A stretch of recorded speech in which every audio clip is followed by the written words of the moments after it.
श्रीमद् देवी भागवत महात्म्य प्रथम अध्याय। सूत जी के द्वारा ऋषियों के प्रति श्रीमद् देवी भागवत के श्रवण की महिमा का कथन। जगत के सृष्टि कार्य में जो उत्पत्ति रूपा, रक्षा कार्य में पालन शक्ति रूपा, संहार कार्य में रौद्र रूपा हैं, संपूर्ण विश्व प्रपंच जिनके लिए क्रीड़ा स्वरूप है, जो परा, पश्यंती, मध्यमा तथा वैखरी वाणी में अभिव्यक्त होती हैं, और जो ब्रह्मा, विष्णु तथा महेश द्वारा निरंतर आराधित हैं, वे प्रसन्न चित्त वाली देवी भगवती मेरी वाणी को अलंकृत परिशुद्ध करें। बद्रिकाश्रम निवासी प्रसिद्ध ऋषि श्री नारायण तथा नरों में श्रेष्ठ श्री नर, भगवती सरस्वती और महर्षि वेदव्यास को प्रणाम करने के पश्चात ही जय, इतिहास, पुराण आदि सद्ग्रंथों का पाठ प्रवचन करना चाहिए। ऋषिगण बोले, हे सूत जी, हे महामते, हे व्यास शिष्य, आप दीर्घजीवी हों।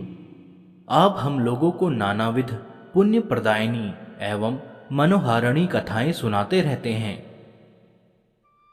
भगवान विष्णु के सर्व पाप विनाशक, परम पवित्र एवं उन अवतार कथाओं से संबंधित अद्भुत चरित्रों को हमने भक्तिपूर्वक सुना, और इसी प्रकार हमने भगवान शिव के अलौकिक चरित्र तथा भस्म और रुद्राक्ष के ऐतिहासिक महात्म्य का श्रवण आपके मुखारविंद से किया। हम लोग अब ऐसी परम पावन कथा सुनना चाहते हैं जो बिना प्रयास के ही मनुष्यों को भोग एवं मोक्ष प्रदान करने में पूर्ण रूप से सहायक हो। हे महाभाग, अतः आप उस कथा का वर्णन करें जिसके द्वारा मानव कलयुग में भी सिद्धियां प्राप्त कर ले, क्योंकि हम आपसे बढ़कर किसी अन्य को नहीं जानते हैं जो हमारी शंकाओं का निवारण कर सके। सूत जी बोले, हे महाभाग ऋषियों, आप लोगों ने लोक कल्याण की भावना से अत्यंत उत्तम प्रश्न किया है, अतः मैं आप सभी के लिए समस्त शास्त्रों का जो सार है उसे पूर्ण रूप से बताऊंगा। समस्त तीर्थ, पुराण और व्रत अपनी श्रेष्ठता का वर्णन करते हुए तभी तक गर्जना करते हैं जब तक मनुष्य श्रीमद् देवी भागवत का सम्यक रूप से श्रवण नहीं कर लेते। मनुष्यों के लिए पाप रूपी अरण्य तभी तक दुखप्रद एवं कंटकमय रहता है जब तक श्रीमद् देवी भागवत रूपी परशु कुठार उपलब्ध नहीं हो जाता। मनुष्यों को उपसर्ग अर्थात ग्रहण रूपी घोर अंधकार तभी तक कष्ट पहुंचाता है जब तक श्रीमद् देवी भागवत रूपी सूर्य उनके सम्मुख उदित नहीं हो जाते। ऋषिगण बोले, हे वक्ताओं में श्रेष्ठ महाभाग सूत जी, आप हमें बताएं कि वह श्रीमद् देवी भागवत पुराण कैसा है और उसके श्रवण की विधि क्या है। उस पुराण को कितने दिनों में सुनना चाहिए, उसके श्रवण की अवधि में पूजन विधान क्या है, प्राचीन काल में किन किन मनुष्यों ने इसे सुना और उनकी कौन कौन सी कामनाएं पूर्ण हुई। सूत जी बोले, प्राचीन काल में पराशर ऋषि द्वारा सत्यवती के गर्भ से विष्णु के अंश स्वरूप मुनि व्यास उत्पन्न हुए, जिन्होंने वेदों का 4 विभाग करके उन्हें अपने शिष्यों को पढ़ाया। पतितों, ब्राह्मण धमों, वेद अध्ययन के अनधिकारियों, स्त्रियों एवं दूषित बुद्धि वाले मनुष्यों को धर्म का ज्ञान कैसे हो।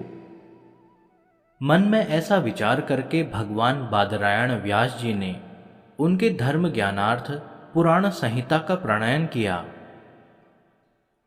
उन भगवान व्यास मुनि ने 18 पुराणों एवं महाभारत का प्रणयन करके सर्वप्रथम मुझे ही पढ़ाया।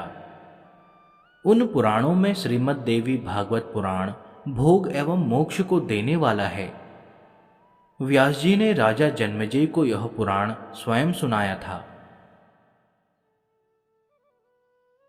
पूर्व काल में इन जन्मेजय के पिता राजा परीक्षित तक्षक नाग द्वारा काट लिए गए, अतः पिता की शुभ गति के लिए राजा ने तीनों लोकों की जननी देवी भगवती का विधिवत पूजन अर्चन करके 9 दिनों तक व्यास जी के मुखारविंद से इस श्रीमद् देवी भागवत पुराण का श्रवण किया। इस नवाह यज्ञ के संपूर्ण हो जाने पर राजा परीक्षित ने उसी समय दिव्य रूप धारण करके देवी का सालोक्य प्राप्त किया। राजा जन्मेजय अपने पिता की दिव्य गति देखकर और महर्षि वेदव्यास की विधिवत पूजा करके परम प्रसन्न हुए। सभी 18 पुराणों में यह श्रीमद् देवी भागवत पुराण सर्वश्रेष्ठ है और धर्म, अर्थ, काम तथा मोक्ष को प्रदान करने वाला है। जो लोग सदा भक्ति श्रद्धा पूर्वक श्रीमद् देवी भागवत की कथा सुनते हैं, उन्हें सिद्धि प्राप्त होने में रंच मात्र भी विलंब नहीं होता। इसलिए मनुष्यों को इस पुराण का सदा पठन पाठन करना चाहिए। पूरे दिन के आधे समय तक, चौथाई समय तक, मुहूर्त भर अथवा एक क्षण भी जो लोग भक्ति पूर्वक इसका श्रवण करते हैं, उनकी कभी भी दुर्गति नहीं होती। मनुष्य सभी यज्ञों, तीर्थों तथा दान आदि शुभ कर्मों का जो फल प्राप्त करता है, वही फल उसे केवल एक बार श्रीमद् देवी भागवत पुराण के श्रवण से प्राप्त हो जाता है। सत्ययुग आदि युगों में तो अनेक प्रकार के धर्मों का विधान था, किंतु कलयुग में पुराण श्रवण के अतिरिक्त मनुष्यों के लिए अन्य कोई सरल धर्म विहित नहीं है।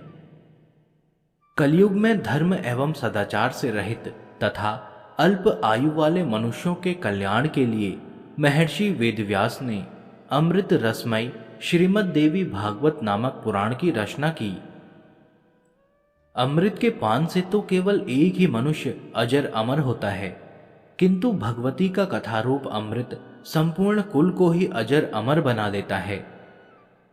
श्रीमद् देवी भागवत के कथा श्रवण में महीनों तथा दिनों का कोई भी नियम नहीं है।